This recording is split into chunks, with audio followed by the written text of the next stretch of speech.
Hello everybody, Steven here with Cardboard Coalition, and today I figured I'd bring you a how to play of Tiny Epic Vikings. Right, this is a Gamelyn game. It's by Scott Alms, and it says it's a runic game of island raiding. It's kind of area control. This game is for 1 to 4 players, takes 30 to 60 minutes, and it's for ages 14 plus. All right, let's jump into this. First thing we want to do is we want to set up. And in this one, they actually tell you to put out the game board, which sometimes I joke about. But the interesting thing is, this is a Tiny Epic game. It's the first one that has a game board. So let's go with the first thing we need to do. We need to set out that game board. So you put out the game board. Down in this lower right corner, you'll see it'll either show you a 1 to 3 or 4. You want to put down based on the amount of players. We're setting up for 3 players, so we pick the 1 to 3 side. Once the game board's down, you want to put down the rune tokens. So you have these different rune tokens, right? And the map's going to show you where to put them. So you want to put down each of the rune tokens. I was watching one video the other day, and they were talking about F and N and C. And that's what it looks like. But what we have is we have wealth, we have secrets, and we have nature's fury, right? Maybe an N. But anyways, just so you know. There you go. You put down the rune tokens. After you put down the rune tokens, you want to go ahead and make sure you put down the villages. So when you look down on the map there, I know it's probably hard for you guys to see, but there's these little white circles. These all mean ports. Some ports have a village where you'll put a village token down. And you'll be able to tell on the picture because it'll show you the village inside.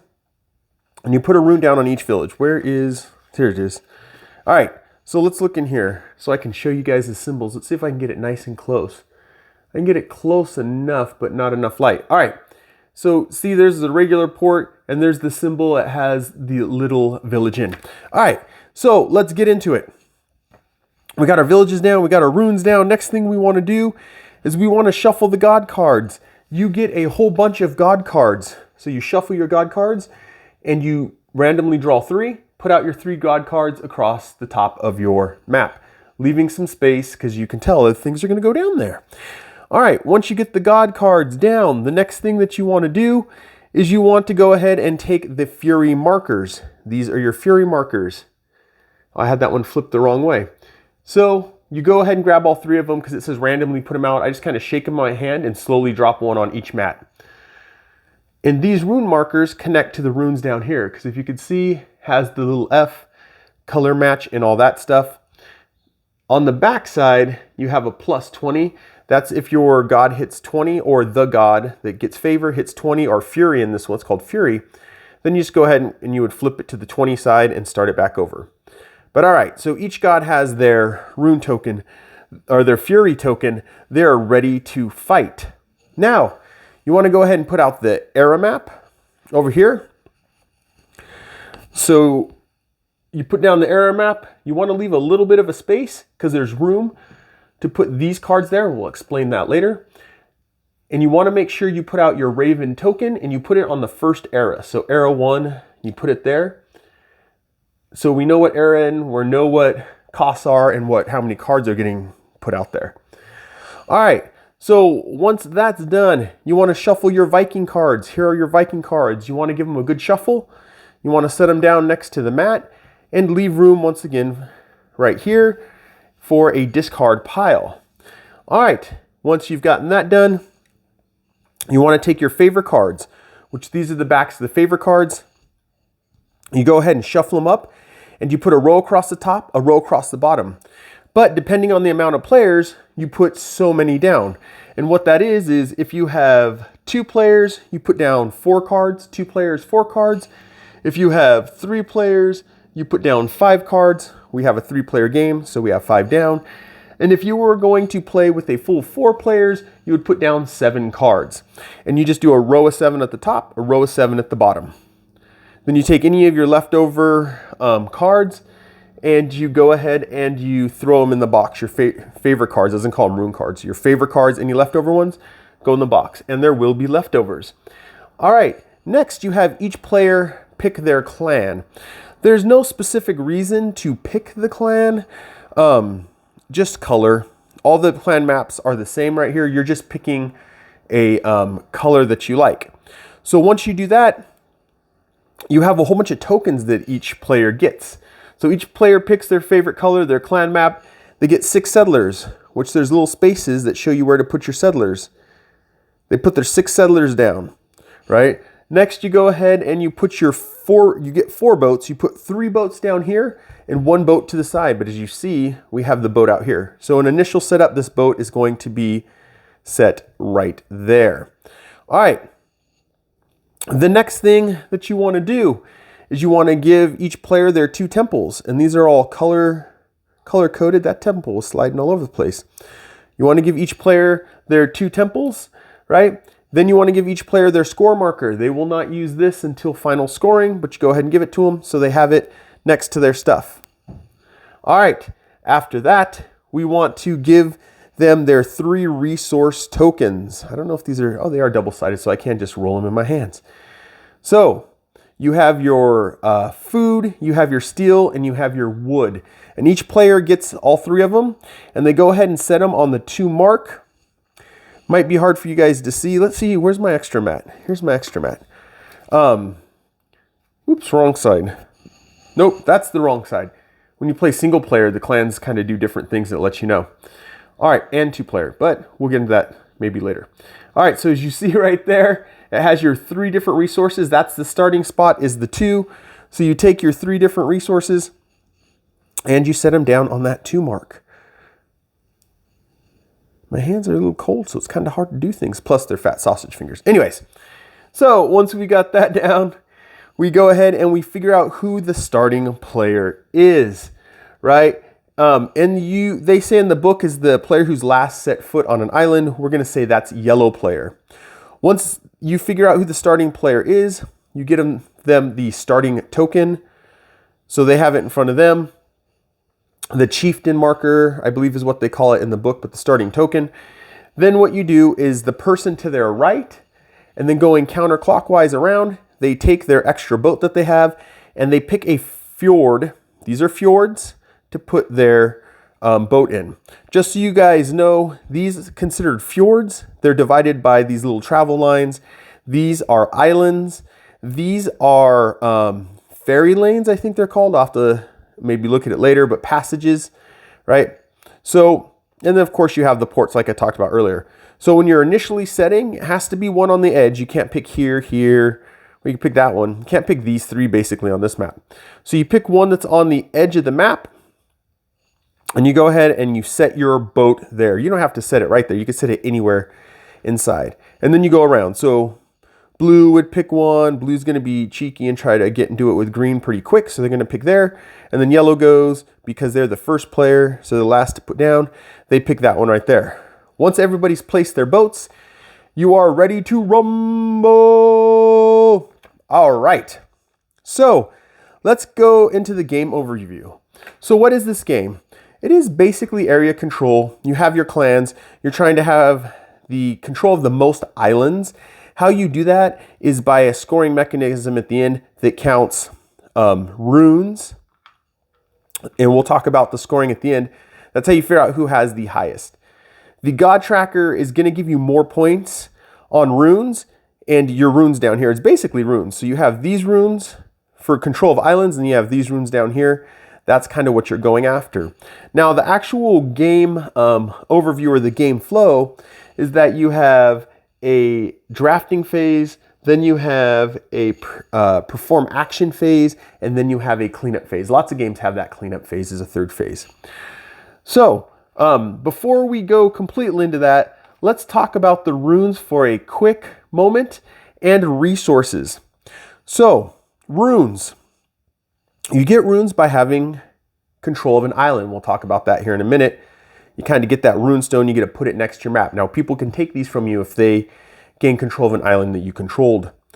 The other place that you can get runes from is you can get them from cards, clan cards, or chieftain cards, Viking cards. I got to get it right. The Viking cards have runes. So you can get runes from each Viking card that you've played, that you have laying down in front of you. Now, you also have runes here, but these are, I forget what they call them, but they're runes for the end of the game. So at the end of the game, they're runes for scoring. right? And you kind of see the scoring thing on the error map, but we'll talk about that. When you achieve one of these, they go face down on your mat, and you have your 3 spaces kind of put them down. All right. The other thing that happens with runes is you can, if you have enough runes, you can do your rune action, right? So there's a rune action down here at the bottom. You guys can see this one takes a lot, but 1, 2, 3, 4. If you have 4 of the Nature's Fury ones, I'll probably start calling them by their letters too, you can actually do that action too when you play this card, right? And that's how runes kind of work in this game. Now, resources, you have this track down here. It's pretty simple. You have your 3 resources. You have your little track along the bottom down here, and you move these resources left and right when you're losing resources or spending resources, or when you're gaining resources. So those are your resources. All right. So on to the different phases of the game, right? So the first phase, as I told you guys, is a drafting phase. So at first, everyone's going to be given 4 cards, right? They're going to get their 4 cards, and then they're going to choose 1 card to keep, pass the rest of the cards to their left. And you keep doing that until you finally get handed 1 card. That final card is the 4th card to your hand, right? Those are the 4 cards that you will play for each era. Now, the cards, well, not each era. You don't play 4 for each era, for the first era.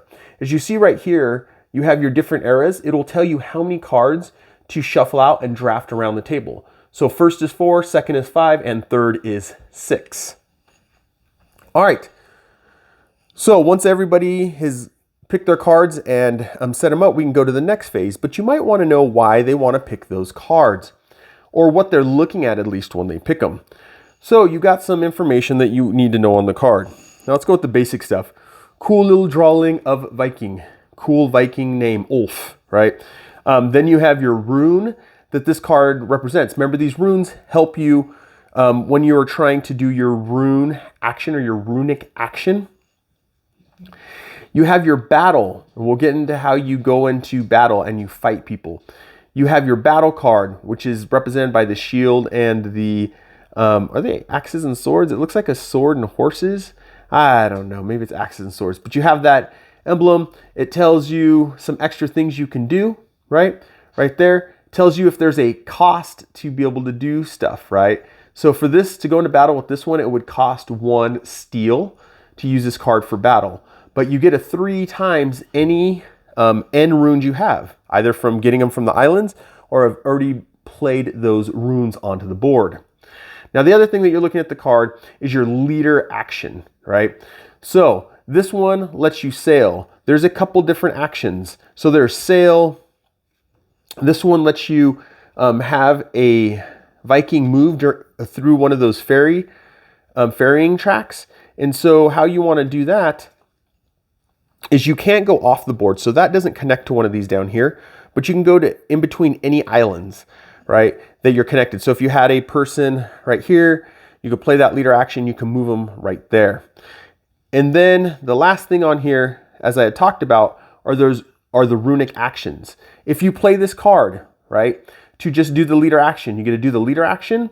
And then if you have enough runes, so if this person, yellow, controlled one of these runes, then what they can do is they can go ahead and say, oh, I have that. Now I can move a boat too. But we'll talk about that in a second in movement.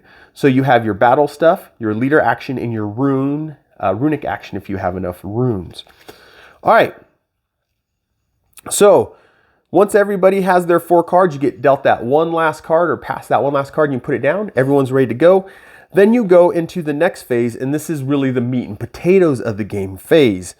So your next phase is your performing actions phase. So during the performing actions phase, there are a couple things you have to think about first. Well, there's a couple things you can do. So the first step you do is you want to see if there's any cards placed face down on the battle. So it seems a little weird to listen to it now, but players have the option of either playing their cards face up to go ahead and do the leader action and possibly the other action, your runic action, or they can put it face down, which means they are battling. And we'll talk about battling and what you're fighting for. And they're fighting everybody else who decides to join the fight out of all the other players. All right. So first thing you do is you would look around on your turn. You look around, you see, does anybody have a face down card, right? If there's a face down card, resolve it. Well, no face down card. All right. So the next thing that they can do is they can put a card out to perform actions, right? So that you could do the leader actions. And yellow right here, we actually have the set of leader actions that you would kind of get. So right here is harvest times 2. That gives you food, right? If you harvest, you get 2 food. So if you were to put this down, your leader action is to get 2 food. So you would take your food and you would bump it up 1, 2, right? If you want to do that leader action. Now, something to keep in mind, every boat that you build, it says +1. Let me get my other card. It shows you +1 for harvest. So you see right there, let's go like this so you can see it better. The +1 harvest. That's plus another harvest plus another harvest. Over here for the temples, during harvest, it's telling you you get plus anything. You can get food plus iron plus wood. You can choose. So during the harvest action, by building temples and building boats, you get more during that harvest action. All right. So other actions that we have harvest. Then we have build. So to build, you spend the wood to build either a boat, right? Let me go back to this card really quick so I can show you the zoom in card. This is my zoom in card. Take this. This is my zoom in card. All right. So it will tell you for what boat, each boat that you build, how much it costs. So this boat would cost, in the build action, it would cost 2. This space would cost 3, this space would cost 4. If you take a boat or a temple, you never shift anything over. That is the cost. Temples. So to build the first temple is 5, and to build your second temple is 7. So you could do the build action. And of course, if you have enough runes, you can also do the rune action that's on here. So let's say this card was already played on one turn, then someone plays this card for the leader ability. They can build, and they can also do this action if, let's say, they owned, well, yellow's down here, they wouldn't own one, but let's say yellow either has an island that they have control of, or, as we said, they've already put a card down that has that rune. So right now, even without owning that island, they have this rune, Nature's Fury, so they can actually also get, I got to get it closer to see, I think that's a wood. Yeah, that's actually pretty cool. That gives them a wood. All right, so we have harvest, we have build, then we have move, right? Or sail, I think they call it sail. So what this means is the yellow player can sail 3 spaces. This is a space, right? Each fjord is a space. Going into port or leaving a port is a space. Going into port, leaving a port, right? Going into this port, leaving the port, right? So they could go, if they had 3, they can go 1, 2, 3 if they wanted to and land at that port. They don't have to use them all. They can go 1, 2 and land at that port. But just remember, to leave a port is an action, to land at a port is an action, and to move is an action. All right, so that is the sail thing. Now on sail, there's some things that we probably should talk about really quick. When you land at a port, it could be any port, for a free action, you can deploy your Vikings. So how you can deploy the Vikings is by spending, let's go ahead and put this back here, is by spending food. And you can deploy as many Vikings as you have sail actions. So 3 sail actions, if you have enough, you can deploy 3 Vikings. Right now, they only have 2, so they'd only be able to move this down and put 2 Vikings out here on the island. But without anybody there, that means they have control of the island.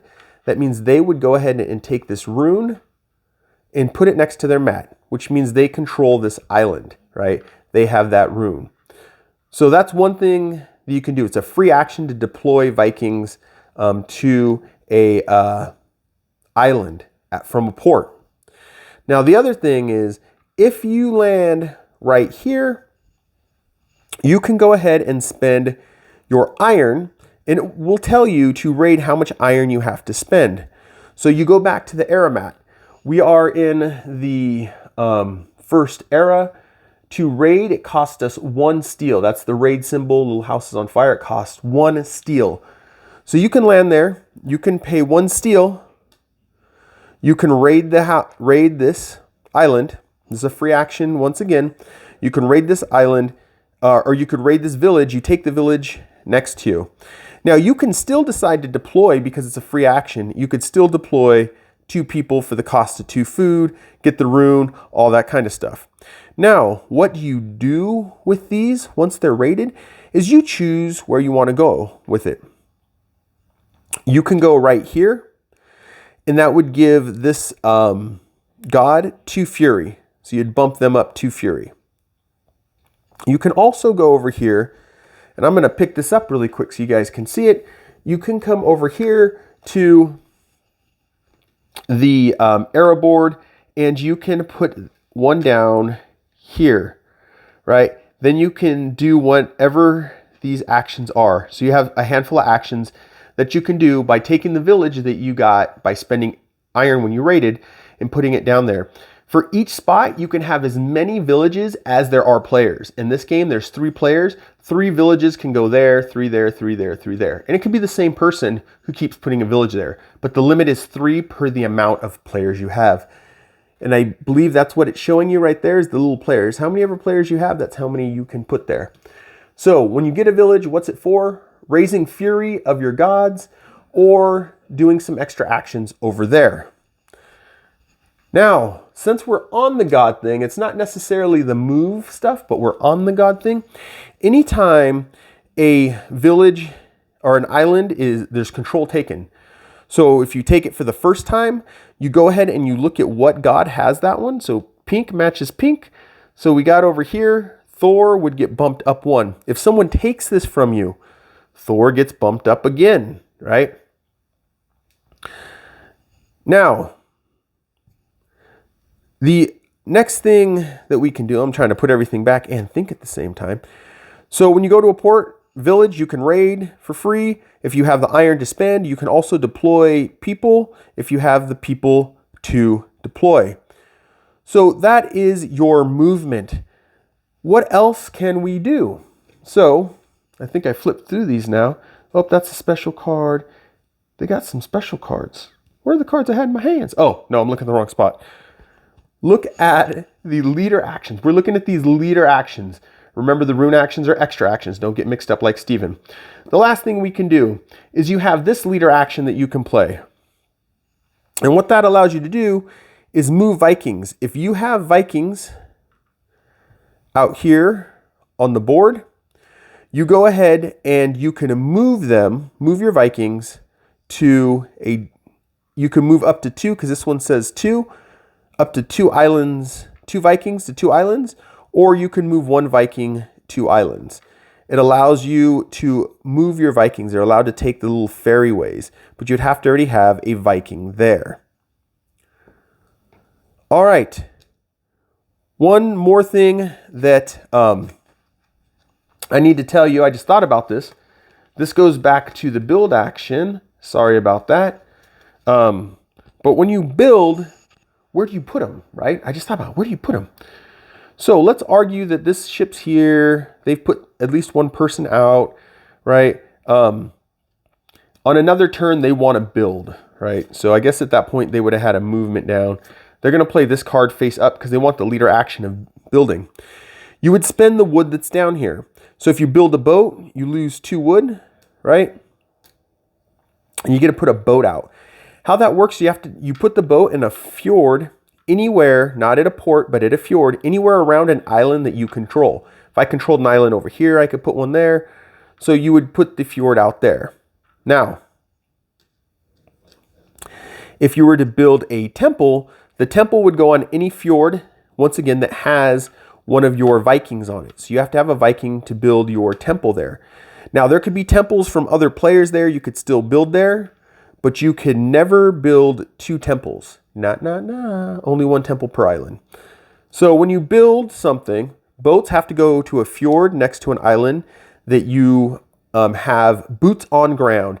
Having Vikings there or having the temples there are considered boots on ground. Having ships at ports are not boots on ground. So any island where you have boots on ground, you put a ship out in the sea or you put a temple on the island, but you can't have two temples on one island. All right. So those are the hero actions. We've gone through all those. I don't remember where they were. They were right here, just setting things back. This is what makes the videos take longer, Steven. All right. So the other action that you can do is you can decide to battle. And what you would do is you would pick one of your cards, looking at your strength up here, right? So some of these will give you some extra strength towards your battle for how many runes you have. This is counting runes of islands you control or cards you've played already, right? So you would pick a card and you would go ahead and you would set it down. And what you're saying is you want to battle for one of these cards. And it has to be cards on the edge of either row. So you can pick that one, that one, that one, or that one. So what you would do is you go, I'm going to battle. You put your card face down and you set that there. Your turn, put down a card face down, I'm going to battle. Now on other people's turns, they can choose to battle if they want to. So if you put a card face down, you're going to go ahead and say you battle. So there's a couple ways battles work out. So let's go ahead and say right off the bat, someone wants to battle. I'm just going to randomly do this. Everyone's like, I'm in on this, right? That looks like a good rune. I want it, right? So they pick their battle card and they set it down. Boop da boo, ba doop da boo. All right. So how the battle works is every person who's involved in the battle. Well, let's just do this for fun. Let's say this person decided not to. We'll say they had played just one of their cards. Everyone who's in the battle flips their card over and you check for strength, right? So you flip your card over, you check for strength. So right here, they have a straight 6. Who is this? Rivna has a 6. And Bjorn has 11, but they have to pay 2 steel to be able to play this card. So they would move down. They pay the 2 steel. They go ahead and win the battle. So they would get this card, right? These, remember, are for in-game scoring, these runes, but what they do get is what's in that bag, which gives them 2 food, right? And it gives them 1 steel back. Now what they do is they take this card and they set it down. As you see at the top of your map, I'll grab my tester mat, my strong mat, right? You have spaces. So you go ahead and set it down. As you can tell, you could only win 3 battles. So you only have 3 of these cards for scoring at the end. Now, take that back. You can only hold 3 of these. You can win more. And if you already have 3 cards here, you just choose one to get rid of, right? So that is if the battle is won. They started the battle, they won the battle, they get this. Now, the people who lose the battle, well, we can say this is over here. It's kind of getting a little crowded down here. The person who loses the battle goes ahead and looks at what the rune is on that Viking card, and then they could do the action of the Viking of that rune. All right, so it looks like what we have is Freya here. Right? And what Freya says is move one of your settlers from your clan mat to an island of your choice. Oh, that's a typo. Mat. Oh, sorry. So let me read that again. Move one of your settlers from your clan mat or an island to an island of your choice. So it allows you to put a free Viking down to fight. All right. So you can go ahead and, not to fight, but to try to gain control of an area.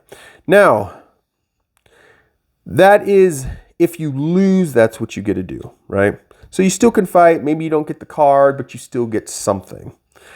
Now, the point to moving people around on here so you understand how it works is if you have more people, let's do a little setup like this. Let's say something like this is going on, right? And this boat comes over here. Whenever you go into an area, right? Or we could even do two.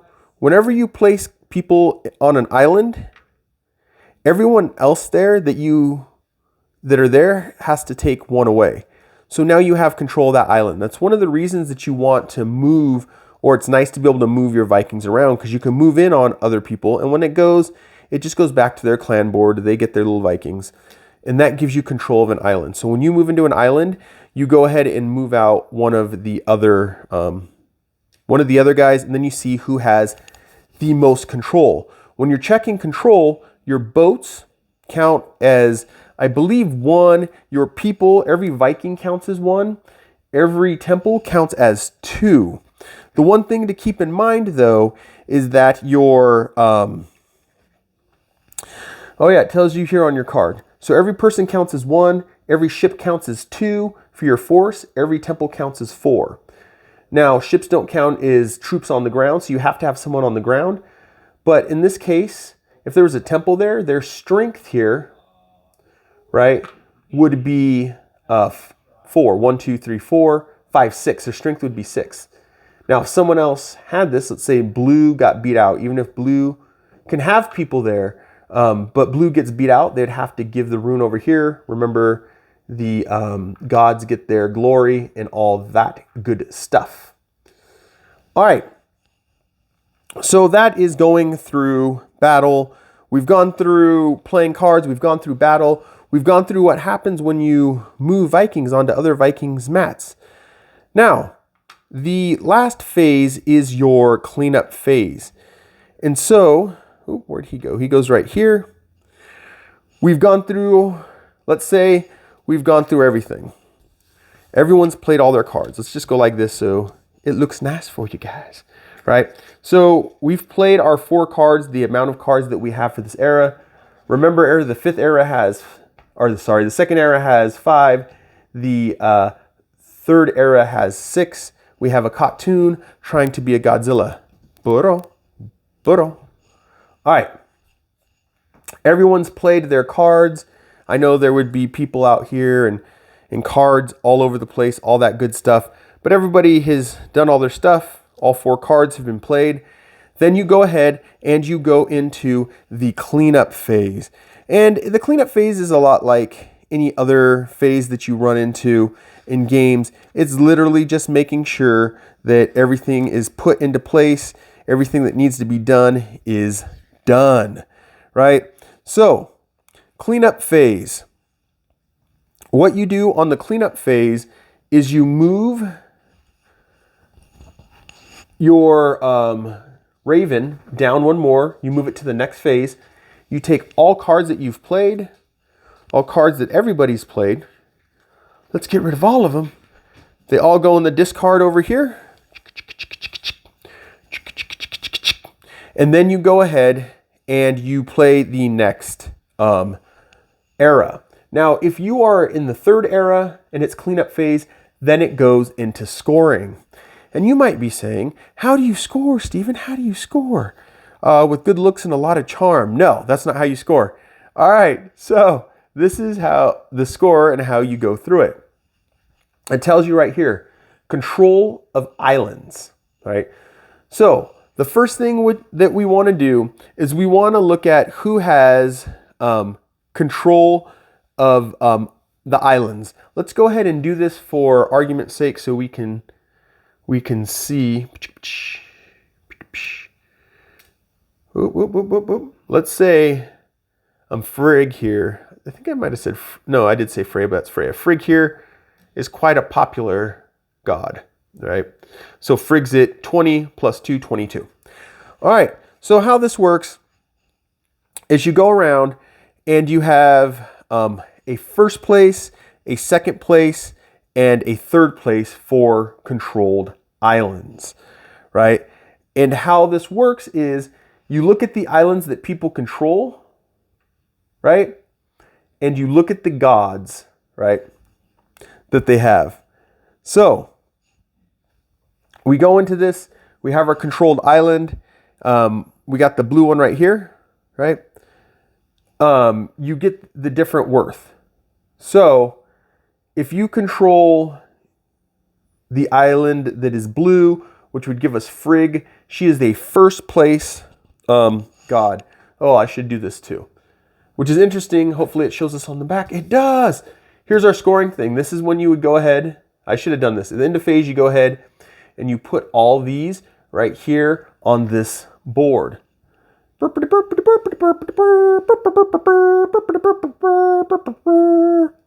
All right, and we'll do this just so we have some things to kind of look at.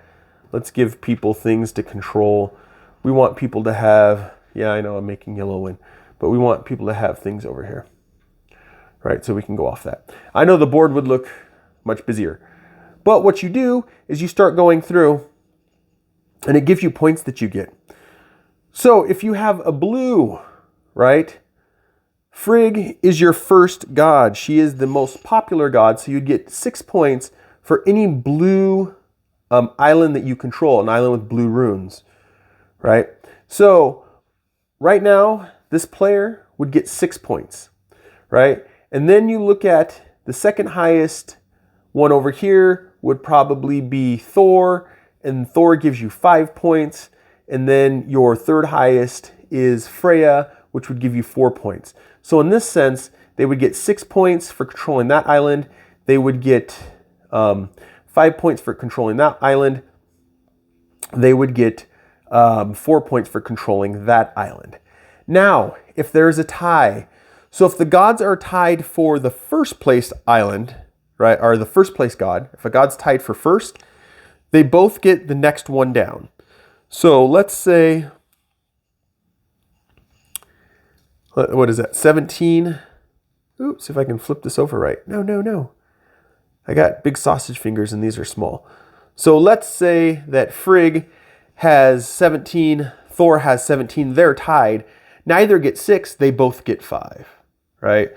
If second is tied, right, neither gets 5, they both get 4. So if there's a tied god, they get the cost of the god below that. And Khatun wants to just be inside everything. All right. Then the next thing that you score, so that is for the islands, and you look at all your different islands you control and get points for each island. The next thing that you look at are your favor cards, and those are the ones that you've won through war. And that works almost the same way, but the points are a little different. So we're just going to grab favor cards out here and give people favor cards. Actually, this one should have been won at some point. We'll do something like this. Now what you do is everyone flips over their favor cards, and this is where these runes come into effect. And it's the same thing as the islands, except for you're using these cards to look at stuff. They get to get points from 2 different gods. One god, they get 2 gods because they have 2 cards. It's the same thing, but the points are different. First place god gets 5. Second place god grants 4. Third place god grants 3. 2 people tied for first, they both get the points for second place, so they both get 4th. 2 people tied for second, then they both get third place points, and then you have third place. And that is how you figure out who has the highest score and who is the best Viking clan. All right, once you go ahead and have that done, there might be a tie. How do we break those ties? First is most island runes. Next is most favor cards. Third is most temples. Fourth is most boats built. And 5th is most combined resources. So those are your tiebreakers, right? And once you figure out who the winner is, they are the winner. They are super happy and ready to rock and roll. So that is how you play Tiny Epic Vikings by Gamelyn Games. I hope you guys all enjoyed. I'm Steven with Cardboard Coalition. I'll catch you in the next one. Bye.